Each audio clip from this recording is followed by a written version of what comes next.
Thank you, Kathy, for talking so much about student voice. This is such a wonderful transition into my book that I'm going to be presenting or sharing a little bit about, which is about students' writing voice. And that's my new book.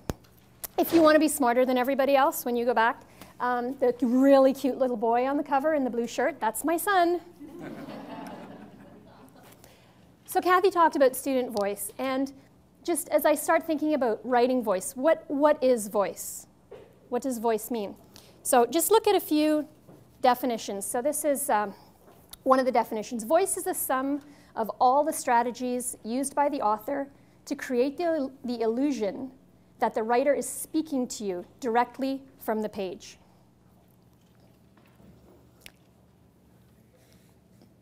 Voice is the writer's music, coming out through the words, the sense that a real person is speaking to you and cares about the message. It is the heart and soul of the writing, the wit, the feeling, the life and breath. It is flashes of spirit. Wow, what a big order to fill. Sorry, just feeling tied down.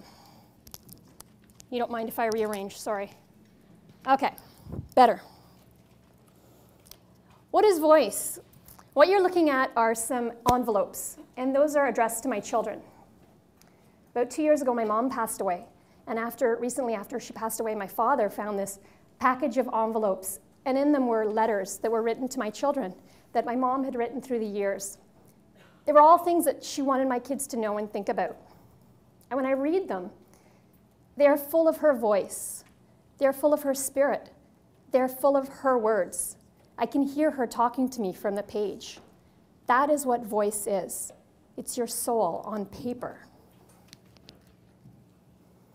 We're going to look at this quote. You can't teach voice. Either you have it or you don't. Have you heard that before? Have you said that before? Do you agree? Do you disagree? We're going to come back to it. We're going to look at some students, some real kids who perhaps did not show voice in their writing, and some befores and afters. So this is a student. His name is Marcus. He was an ELL student. And he started with something like this. He started with a writing prompt that said, "The wind tore at my clothing, and the icy wind chilled me to the core. I struggled to my feet, knowing that the only way I could survive was to keep moving." And then he wrote this. "I was so thirsty, I stopped walking and lay on the grass. And then I saw my dad, and he was pulled to jail and went with him. And I also got into jail, and we had a plan to get out." Marcus is 10 years old. A few months later, using one of our favorite authors, Diary of the Wimpy Kid, he wrote this. Dear, okay, I didn't sign up for this because it's so hard. Let me start again. Dear whoever I'm writing to, I have a story for you. A weird story for you.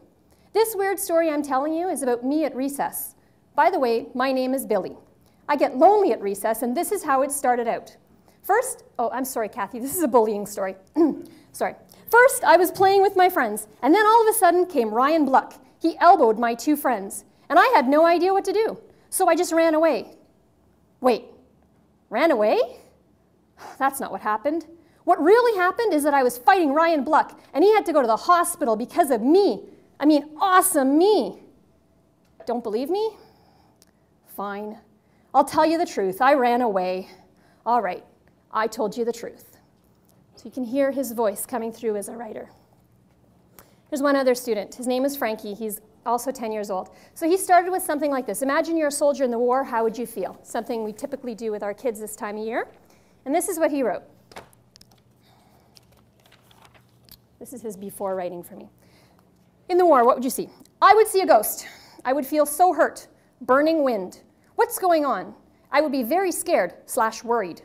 I would want to go home. I would be terrified. Also dizzy. A few months later, he used this picture by Emily Carr. It's called Big Raven, as a starting point, his inspiration. And he wrote this. The wooden raven glimmered as the night grew colder and darker. I started to see a red sparkling light in the distance. Then as I started to run, I noticed that the raven was gone. I started to feel anxious and a bit worried. Then out of the shadows came the raven. The raven leapt towards me. I jumped for safety. It jumped towards me again, but it was about to crush every bone in my body. Luckily, I moved to the side. I started running. I started to see a glimmering spark. The raven was able to catch on fire and was still chasing me. A little spark of flame got on my clothes and started to burn into pieces. I knew this would be the end of me, but it wasn't the end. I survived the pain, but that night I felt a pain in my chest. I didn't feel good in my throat. I felt like I was going to throw up. The pain made my chest so hard to breathe. I felt like my heart was skipping beats. Then the pain from my chest spread into my lungs. My lungs started to feel like they were on fire. The police came to the rescue. I was moaning on the damp, wet, muddy ground. Same child a few months later. What brought about the change? What brought about the change in these writers and so many more? I'm going to talk to you about three kind of big picture items that I believe brought about the change in these kids and many more. First thing is that they were writers who were inspired. They're writing about things that were inspiring to them and things that were purposeful. They were able to find inspiration. Second one piggybacks very nicely with Kathy and Larry's book, is about a classroom routines that foster a collaborative community of writers. And the third one is a toolkit of voice building strategies. So we need to give them the tools in order to build their voice. Let's look at inspiration. What inspires you to write? Do you write? Love this quote. This is how I write. I take a moment, an image, a memory, a phrase, an idea, and I hold it in my hands and I declare it a treasure. I've written about ants. I've written about dandelion fluff. What is it? It's about finding something little in life and making it purposeful and meaningful. Kids may not find that inspiration right away. So we need to help them. We need to help them by providing sources of inspiration for them. One of the ways we can do that is through some writing prompts. We can give them writing prompts that are full of voice, that set the stage for excitement and wonder to happen, and then allow them to let it unfold. Second one is using images, pictures. This is another beautiful painting by Franklin Carmichael, Autumn in Aurelia, and students wrote amazing, descriptive, vivid stories coming alive from paintings. Mentor texts. We saw how Diary of a Wimpy Kid inspired one of the students. Robert Munch, another fantastic author, full of voice. Find writing that's full of voice and use it to show your students how to make their words come alive. And the last one is life. Look for the things in life that inspire you. What inspires you to write? Help your students find inspiration in the same way. Building a collaborative community of writers is so important. Writing is not something that always happens in isolation on our own, in a corner. Writing is something that you start with a seed of an idea and you share it with somebody and they give you suggestions and help it work. In a classroom, forgive this, it's a busy slide, but it's a cycle of collaboration. It starts with goal setting.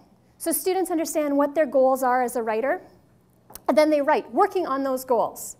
And then sharing is so important. So they share their writing with each other, and they get feedback from their peers. We've talked about descriptive feedback, perhaps, in the past. And descriptive feedback is something that, yes, as teachers is very, very important. But why are we the holder of knowledge in a classroom? If we empower all of our students to be a collaborative community, their feedback is valid and important, too. So if they're able to share with each other and get feedback from each other, that can help them. And that feedback feeds directly back into their goal setting. So what other goals are you continuing to work on? So they set a goal, then they work on it, then they share, then they get feedback, and that helps them set new goals. This is something that was in my classroom. Please forgive me, it's blurry.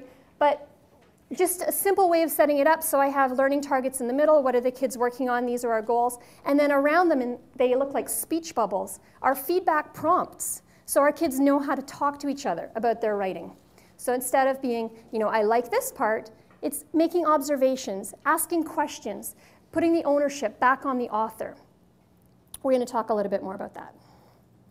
And the third is the toolkit of voice building strategies. So there are 7 of them, and we're going to take a look at some of them in a little bit more depth. So they are emotional cues, sensory statements, wordsmithing, perspective, personality, character development, and style. You don't need to panic to write them all down. We're going to go through them. So the first one is emotional cues. So as an author, or any author, if I wanted to tell you that somebody was angry, I could say, Billy was angry. Or I could give you cues that would help you figure out how Billy was feeling. What might Billy do if he were angry? Throw something? So Billy threw something in a fit of rage. Excellent. What else could Billy do? Help me out. Think something. Pardon? Think something. Think something. He thought profanity. Maybe. Maybe his fists were clenched. Maybe he stomped his feet. I always knew my parents were angry when that little vein in their forehead started to pulse. Okay, those are all better ways of giving a cue that somebody is angry as opposed to saying, Billy was angry. One of the things you can do in your classroom is if you had a chart, you could start tracking different emotions that people feel, and instead of just saying, Billy was angry, you could have emotional cues for your students to draw upon. So if you wanted to brainstorm a list of what does your body do when you're angry? How do people show that they're angry? So the next time your students are writing, instead of saying, Billy was angry, Sarah was frightened, you could use more emotional cues. So Billy clenched his fists in a bout of rage. The vein in his temple just pulsed. Sarah quaked in her shoes. Her palms were sweaty. So you can use those cues to build your voice. Here's something else you can do with your students. So you can start with listing all the different emotions and having them figure out what cues do writers use to show you that they're feeling those emotions. Once they have some experience with that, then you can take emotionally neutral statements. So a very simple statement, and then you can have them build emotion into it, creating a mood. So for example, you could start with something like this. The boy walked down the street. The car passed him. He followed the car with his eyes. It's pretty emotionally neutral. You could change it to something like this. I know you can't see that. The boy scurried down the dimly lit street, clutching his backpack tightly to his chest. The dark car slowed as it approached him. Holding his breath, he glanced quickly, fearful to see the face behind the wheel. The car sped off, and he followed the car with his eyes, refusing to blink as it disappeared around the corner. So all of a sudden, we've created a mood of suspense. We've introduced emotional cues, and we haven't changed the main idea of what's happening. We've just made it sound like an author. Thank you so much, Larry, for talking about thinking partners or talk partners. If we had more time, we would actually write this down, but we're not going to do that. Take 5, 10, 30 seconds. Look at these 3 different emotionally neutral statements. If you were writing with your students, if your students were writing, which one would you write about? And how could you make it more emotionally charged? You'll also notice the other really big element in helping students find inspiration is the element of choice. So whenever I ask students to do things, like I just asked you to do, I showed you, I gave you an example, then I gave you 3 to choose from. And I would say to my students, choose the ones that inspire you most. So choose which one inspires you most. And then look at how you can make it more emotionally charged. If you were in my class and you had an opportunity to write, then perhaps when you shared with somebody, you would share the goal that you are working on adding emotional cues to your writing. And then these are perhaps some feedback statements that your friends could use to give feedback to each other. So you might start by saying or asking the question, what mood were you trying to convey with your writing? And as a writer, could you explain that? What did you learn or try in this piece that you'll try again next time? Or the part that worked really well was? So you're making observations and you're asking questions. And when you begin to teach students how to give feedback to each other, they become really good at becoming a critical friend in a positive way. It's that belief, the fundamental belief that as a community, I have your genuine well-being at heart. When you share with me, it's not because I want you to finish sharing so I can share mine because it's better. It's about how can I help you and how can you help me. The second one is using sensory statements. So, I think about reading strategies, and we ask kids to visualize all the time, and we say, use all of your senses when you visualize. What does it look like, feel like, smell like, sound like? What would you hear? What would you taste if you were there? And yet, as a writer, you need to put all those things into your writing so that your reader can visualize it. So as a writer, you are using sensory statements to include the information that your reader needs in order to visualize things. So again, you can do work with your students about how do you use all of your senses when you're writing. You don't want them writing, it looks like this, it sounds like that. It feels like this, it tastes like that. But that might be a starting point. So for an example, I found this awesome looking castle, and it inspired me to write. So here's something I wrote full of sensory statements, and perhaps you can use your visualizing skills to visualize as I'm reading. So for example, the ancient castle walls stood at the edge of a giant precipice. The rough stones had been worn smooth from the passage of time. That's what you would feel. The waves below crashed relentlessly against the cliff face, spraying a cool, damp mist into the air, making everything feel cold and clammy. If you were to write, we're not going to write, but if you were to write, think about which sensory statements come to mind as you look at these next images. Here we go.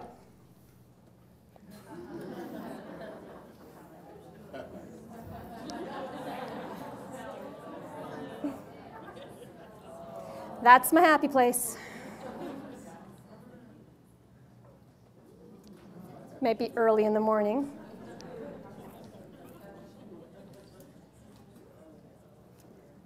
This is a really interesting one. I showed this to a group of teachers in Barrie, and one teacher said, "Wow, awesome, blank slate." To me, that's gross and disgusting, stinky, damp, dark, mildew-filled basement with mice in the corner. If you were in my class, I would perhaps say to you, choose one of these four that inspires you most and write about it. What would you see, hear, feel, taste, smell if you were there? And I would give you some time to do that. Perhaps after we had some time to write, we would do some feedback. So we would share with our partners. And perhaps these feedback phrases might help guide your thinking as you're talking with your peers. So the phrase that helped me visualize the most was, is there something you're planning on continuing working on? Again, it puts the ownership back on the writer. It's not me, I'm not judging your work when I'm providing you with feedback. I'm helping you become critically aware of your own writing skills. Was there a word, a phrase, or an image that you liked most?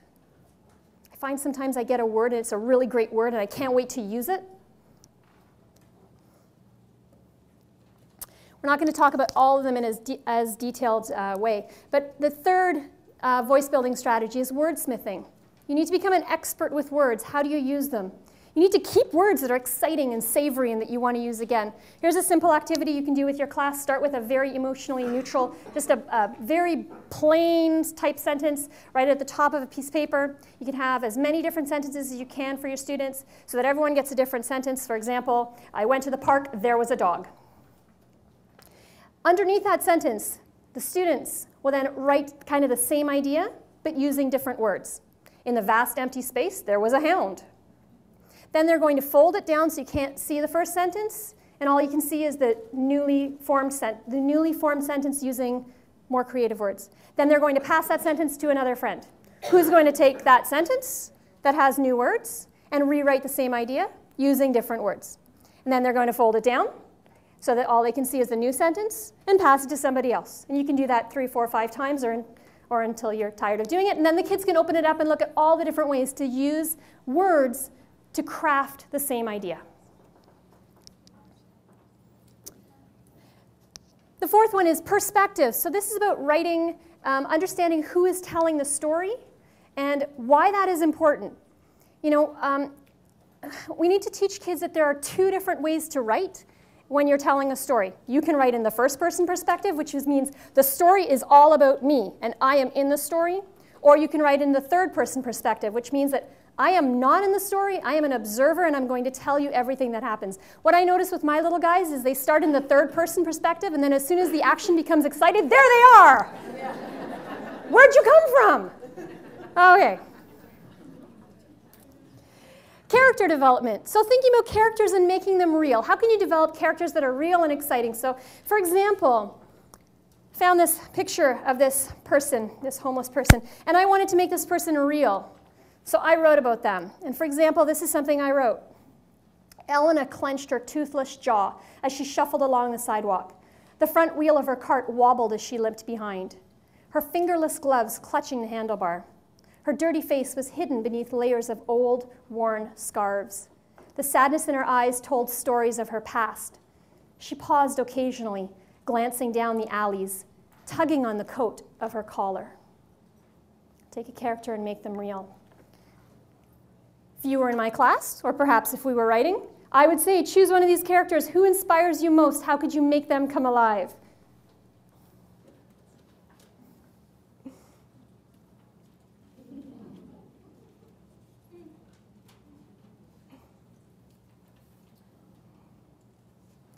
And if we had more time, I would say, choose one. How would you write about them? How would you make this person come alive? How would you make them into a real person? And then perhaps there would be feedback prompts that you could help to guide your conversation.